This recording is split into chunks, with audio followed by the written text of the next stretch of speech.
Hello student, welcome to my channel Satyug math. Dear student, आज मैं आप लोगों के लिए फिर एक नए सवाल के साथ उपस्थित हूं। तो चलिए देखा जाए। क्वेश्चन है कि यदि 2 और 3 द्विघात समीकरण के मूल हो और 3x² minus 2kx plus 2m बराबर 0 तो k बराबर क्या होगा और m बराबर क्या होगा, यानी k बराबर व्हाट और m बराबर व्हाट। तो चलिए देखा जाए। तो पहले जो समीकरण है उसको हम लोग लिख लेते हैं। 3x² माइनस 2kx और प्लस 2m बराबर 0। तो आप लोग जानते हैं हमेशा कि एक्स स्क्वायर के पास जो अंक होता है वो a का मान होता है, x के पास जो पूरा होता है अंक वो b का मान होता है। तो b बराबर माइनस 2k हो गया और c बराबर आपका ये पूरा कांस्टेंट है तो 2m हो गया। अब इसमें कहता है कि 2 और 3 इसी द्विघात समीकरण के मूल हैं, यानी एक अल्फा और एक बीटा, यानी अल्फा का मान 2 हुआ, बीटा का मान 3 हुआ, तो के और एम निकालना है। तो चलिए, तो आप लोगों ने पढ़ा होगा कि मूलों का योगफल अल्फा प्लस बीटा क्या होता है, माइनस बी बटा में ए होता है। अल्फा का मान कितना है 2, बीटा का मान कितना है 3, माइनस से माइनस दे दीजिए। बी का मान क्या है माइनस टू के लिख दीजिए।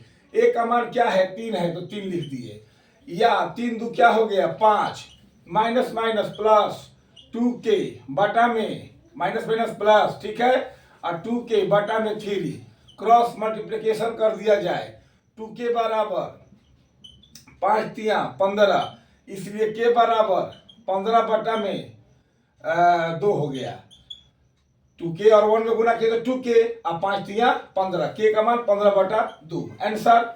अब उसके बाद देखिए, अब मूलों का गुणनफल भी आप पढ़े होंगे कि अल्फा इंटू बीटा क्या होता है आपका c बटा ए। तो अल्फा का मान 2 कर दीजिए, गुने बीटा का मान 3 कर दीजिए, और c आपका है 2m, तो c की जगह कर दीजिए 2m, और बटा a का मान 3 है तो बटा 3 कर दीजिए, या 3 दूनी 6, 2m बराबर 2m बटा में 3 क्रॉस मल्टीप्लिकेशन कर दिया जाए तो 2m, और ये हो जाएगा 3 छक 18, इसलिए m बराबर 18 बटा में 2 कट के आपका हो गया 9, और ये हो गया आपका आंसर। यानी इस तरह आपके k और m का मान जो है निकल गए, ठीक है। अब देखिए अगला क्वेश्चन है कि यदि tan थीटा बराबर x तो sec थीटा का मान x के पदों में लिखे। ऐसे क्वेश्चन आ जाते हैं तो बहुत लंबा आप लोग प्रोसेस ले लेते हैं, इसलिए आप लोग छोटा ही में बनाने का कोशिश कीजिए। बस इसके लिए क्या करना है, फॉर्मूला आपको याद होना चाहिए।